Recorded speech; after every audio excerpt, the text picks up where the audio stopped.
If you like scary clowns, do I got the film for you?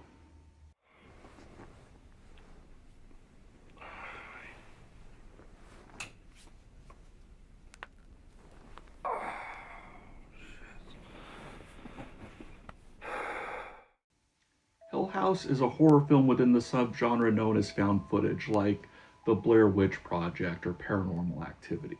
It's about a haunted house attraction that has a severe malfunction, and 5 years later, a documentary film crew investigate the scene of the incident to piece together the mysteries. Now, I haven't been the biggest connoisseur of the found footage films. I don't get sick from shaky cam or anything like that like some people, and I really have nothing against found footage films. I just never really got into them. But I'm going on a bit of a journey now to go through a lot of those found footage films that I haven't seen, so I can really see what I've been missing out on. There's a lot of good structure to the storytelling of Hell House. One thing that's becoming very common in films these days is when they open up, they will start like in the middle of a big action scene or something, and then they'll go back and they'll be like, 2 days before. That's literally what Extraction just did, that's on Netflix. So then the flashback is really the actual starting point of the film, and then you're just going back to that one point. But there's usually not a real structural reason to do that. My working theory is that sometimes they put it in movies if they feel like the beginning is going to be too boring.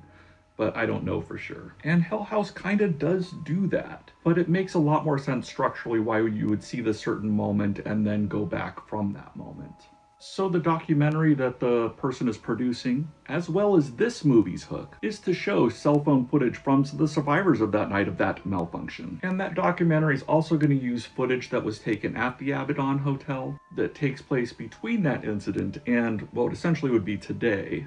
And while making this documentary, the producer and the crew, they catch a pretty huge break. And that footage more than highly suggests that that site is legitimately haunted. Good thing it's a limited liability company. They catch a huge break when they get access to tapes that the original crew of the Hell House haunt were filming while creating the haunt itself. So in that fashion, we get to see incidents that lead up to the cell phone footage about the mishap at the haunt. So we get to see the incidents that lead up to the point where that patron is recording the cell phone of the opening night. And a small sidebar, I personally used to work at a blacklight mini golf course that was set up a little bit like a haunt. And the family that owned the place actually did have a haunt they ran every October as well. That was their other business, and it did really well. So I like this setting and atmosphere as it reminds me of that in my past. The crew of the Hell House is a strong point of this flick. They have a good chemistry and dialogue, so it allows you to fear for them more when they're in danger, instead of you just wanting them to die, which has happened in films for me. And the script does a pretty good job of trying to identify problems and addressing them. So it would try to explain if something really scary happens to somebody, why would they stay there as part of that crew any longer?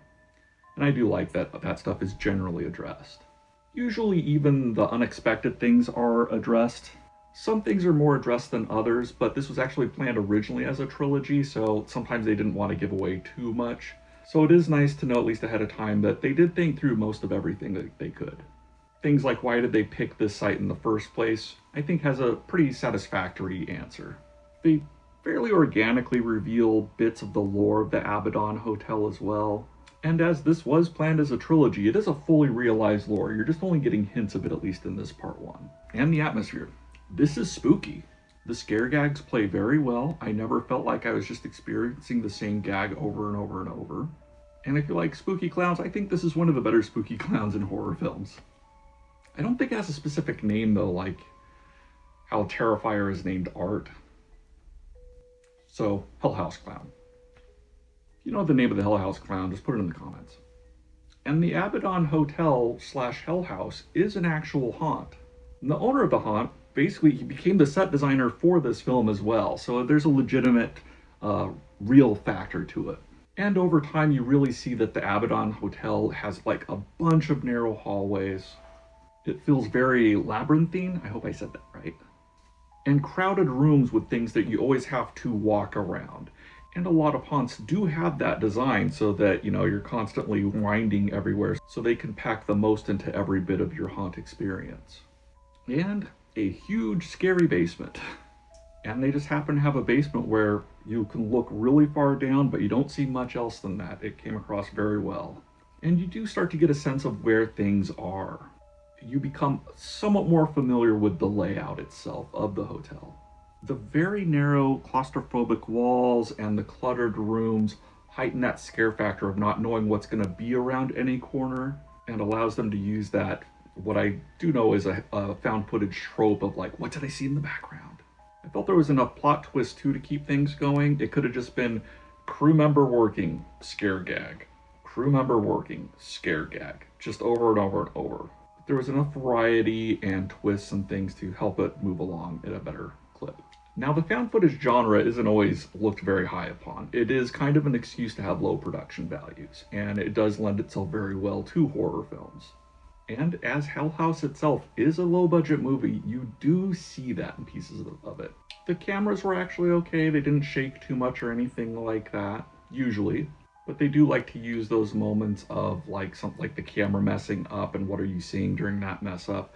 They use a lot of glitch effects in it, and the glitch effects actually don't look good. They don't look real to me. And particularly when they use those glitch effects when they really didn't need to was very distracting and did take me out of the moment. And there is a special effect that seemed way outside of the budget, and it does show. And while the lore was nice to have, it never felt too intriguing there. It was like passable. I would say Hell House LLC is pretty enjoyable. The acting, script, and structure were all very solid.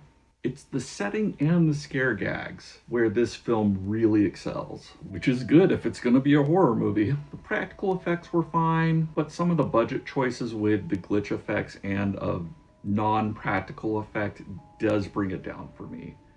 They just weren't the right choices and maybe should have been written in different ways or just handled a little differently. Plot twists keep it moving. They aren't mind-blowing, but keep the interest and keeps it from dragging. So Hell House is suggested viewing, above average, and a real horror show.